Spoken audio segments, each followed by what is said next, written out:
मैं मंटू नहीं हूँ मैं। जो सुरैया का करैक्टर है वो इंतहाई शातिर दिखाया गया है, क्योंकि एक तरफ वो महमल को कहती है कि ठीक है, उसे हमाद के मरने का बहुत ज़्यादा दुख है, बहुत ज़्यादा अफसोस है, और उसे खतीजा के लिए भी बुरा लग रहा है क्योंकि खतीजा की जो गोद है वो उजड़ गई है।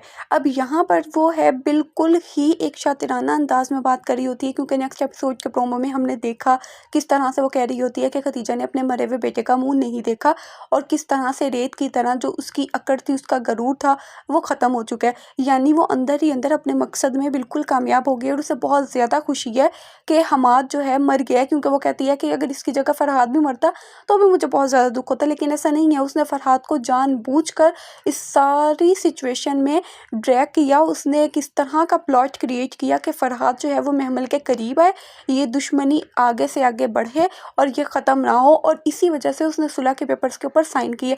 अब अपकमिंग एपिसोड्स में हम लोग देखेंगे किस तरह से जो फुप्पो है वो ये भी नहीं चाहती कि महमल की और हसरत की शादी हो। फुप्पो एंड में जो साथी निकलेगी वो निकलेगी मंटो की।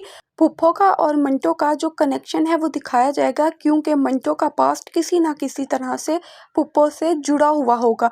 अब यहाँ पर फुप्पो और मंटो मिलकर दोनों ही महमल को और सिराज को ट्रैप कर रहे हैं अपने अपने मुफाद की खातिर। यहाँ पर जो मंटो का करेक्टर है वो ये भी देखा जा सकता है कि वो सीरियल किलर टाइप हो, उससे मतलब एक वो ट्रैप करता हो स्टूडेंट्स को। लेकिन यहाँ पर जो सुरैया का करेक्टर है वो तो अपने बेटों की मौत का बदला लेना चाहती है। उसका जो मकसद है वो भी तो बिल्कुल ही साफ है।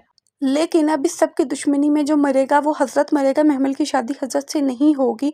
तो इस तरह से ये ड्रामा मज़ीद आगे चलेगा।